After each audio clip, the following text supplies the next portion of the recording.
여러분, 이런 말씀이 좀 이해되십니까, 여러분? 요한복음 6장에 관한 말씀이요.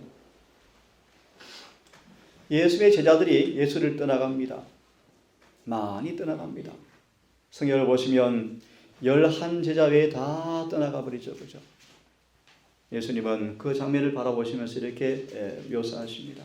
예수님은 안타까운 심정으로 그들을 바라보시면서 제자들 중에서 다 떠나가는 그들을 바라보면서 소망은 이렇게 우리에게 말씀하십니다. 그의 긍휼하심은 인정을 받지 못했다. 참, 여러분, 이 말씀 이해됩니까, 여러분? 또요, 그분의 사랑은 보답을 받지 못했고, 그분의 자비는 무시를 당하였고, 구원은 거절을 당하였습니다. 오늘 제목의 목적은 현대판 은혜에 대한 오해가 우리 대해를 휩쓸고 있어요.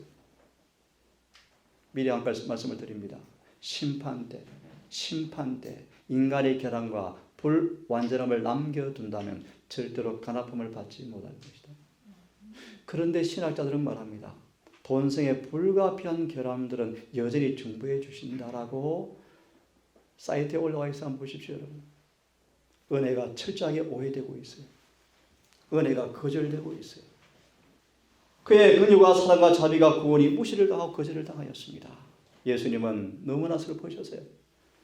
간구와 질구란 말의 의미가 뭐냐면 정신적 고통과 육체적 고통을 가리켜요.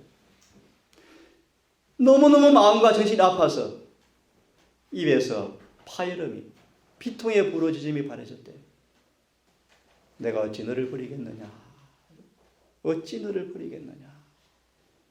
마치 탕자처럼 오래 참으시는 아버지께서 배운 망덕한 자식, 감사할 줄 모르는 자식을 위해서, 마음대로 행한 아이를 위해서 오래 참는 부정의 애처럼 주님께서 내가 어찌 너를 버릴 수 있겠느냐라고 울부짖으셨대요.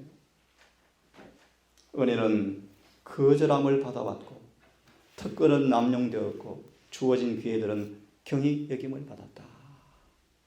그런 그들에게 이제 복수의 구름이 몰려오는 광경을 묘사합니다. 예수님 이 장면을 바라보시면서 반쯤 찢어진 음성으로 부르짖는답니다. 내가 평화에 관한 일을 알았으면 얼마나 좋았을까라고 우셨대요. 이 눈물이 지금 라오디게아 교회를 바라보시면서 우는 눈물이에요, 여러분. 이 교회가 가면 갈수록 고갈되어져 가지고, 그죠? 심각해져 갑니다, 여러분. 그 이유가 뭔지 아십니까, 여러분? 이 교회에서 은혜가 떠나가고 있어요, 여러분. 성령이 거두어지고 있어요, 성령이.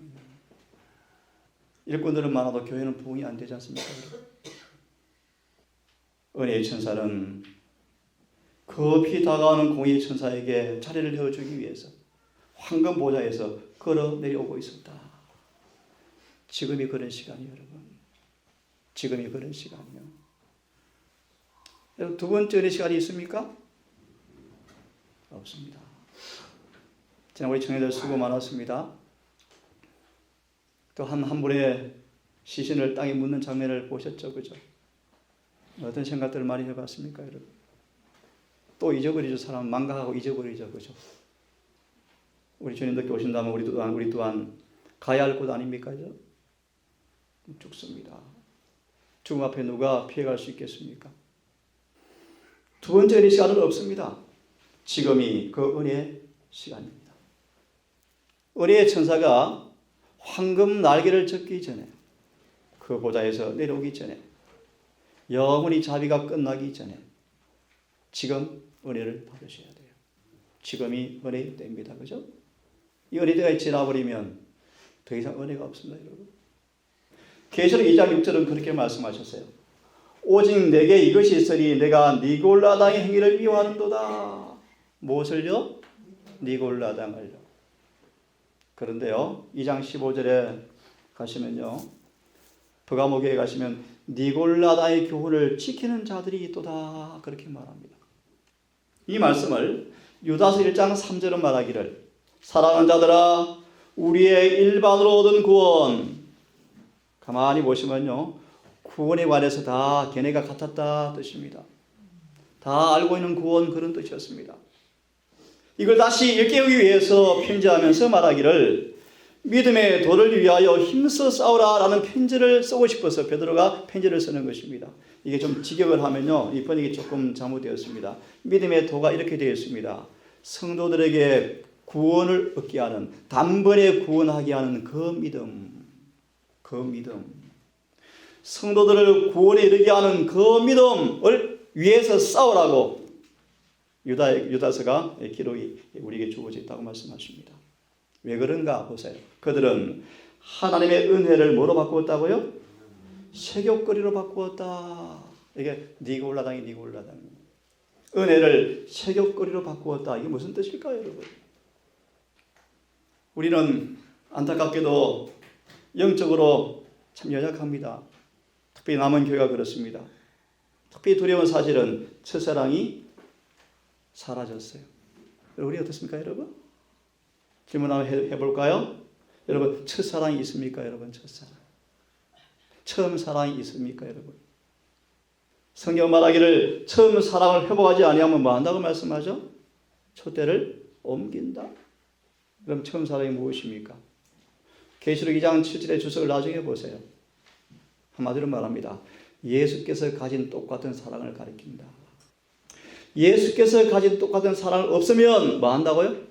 촛대 옮긴다고 경고합니다. 들어보세요. 첫사랑을 불이 꺼져버린 실패. 그 죄를 아는 것이 우리의 특권이다 라고 말씀하시면서 이렇게 말합니다.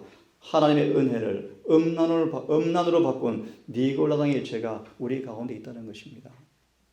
형식이 경건의 능력을 대신하고 있죠. 안수가 성령의 기름 부음을 대신하는 게 절대 아닙니다, 여러분. 절대 아니에요. 하나님의 기별자들, 성령이 임하신 사람들이에요. 인간의 주는 안수가 아닙니다, 여러분. 은혜를 경험하지 못한 모든 곳에서 형식이 대체되어 형식이에요. 생애와 품성이 은행과 일치하지 않고 부도덕적이면서 종교적인 지식과 지혜를 자랑하면서 특권과 기회와 빛을 남용하고 오용하고 있지 않는가? 라고 쭉 말씀하시면서 우리에게 니골라당에 대한 이야기를 하고 있습니다. 읽어보겠습니까? 여러분 시작. 화면 안 보이네 미안합니다. 한번 들어보십시오. 그리스도의 복음이 율법을 무효화시키지 않는다는 가르침이 외쳐져야 한다. 율법을 순종할 의무에서 해방된다는 것, 이것이 바로 니골라당의 가르침이다. 여러분 이 말씀 이해하십니까? 다시요. 복음이 율법을 무효화시킨다는 사실, 그렇지 않는다는 사실을 가르쳐야 한다. 많은 사람들은 율법을 완전히 순종하는 그 의무에서 우리가 뭐 되었다? 마치 해방된 것처럼. 이것이 바로 니골라당의 가르침이다. 좀 어려운 얘기 잘 들어보세요. 우리가 은혜의 지배를 받지 아니하면 악마적인 마법의 분위기 속에서 우리가 서 있습니다. 원수는 은혜로 방책을 세우지 않은 사람들을 음란의 마술을 걸어 넘어뜨릴 것입니다. 만약 우리가 원수를 대항하기 위하여 경계하고 자제력과 순결성의 균형을 유지한다면 유혹은 아무런 영향을 우리에게 주지 못할 것입니다. 유혹을 조장하는 일들을 전혀 행하지 않는 사람들은 유혹이 올 때 그것을 저지할 수가 있는 힘이 있지만 스스로 악한 분위기 속에 자신을 두는 사람들은 정복당하고 실패하게 될 때 스스로 원망할 수밖에 없게 될 것입니다. 장차 유혹하는 마귀가 우리를 악마적 유혹으로 우리를 에워싸 할 때 마무리합니다. 은혜의 방책에 굳게 서 있지 않은 사람들은 마귀의 유혹에 다 넘어갈 것입니다. 거듭나지 아니하면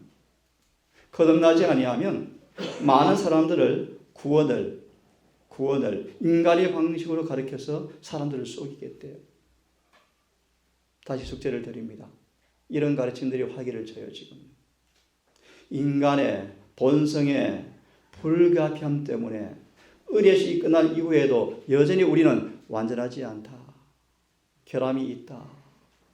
고의적으로 짓지 않은 부분이라면 하나님께서 우리를 여전히 충부해 주신다. 라는 가르침들이 활기를 칩니다. 이것이 은혜를 오해하는 것입니다, 여러분. 은혜 시간 동안에 우리는 결함이 고쳐져야 합니다. 죄는 극복이 되어져야 합니다. 품성 변화가 이루어져야 합니다. 율법과 일치가 되셔야 합니다. 유일한 비결은 은혜를 충분히 받으셔야 돼요. 이 안식일 여러분 온 마음으로 온 영을 다하여 주님 앞에 나가셔서 그분과 교제하시기를 간절히 바랍니다. 아멘.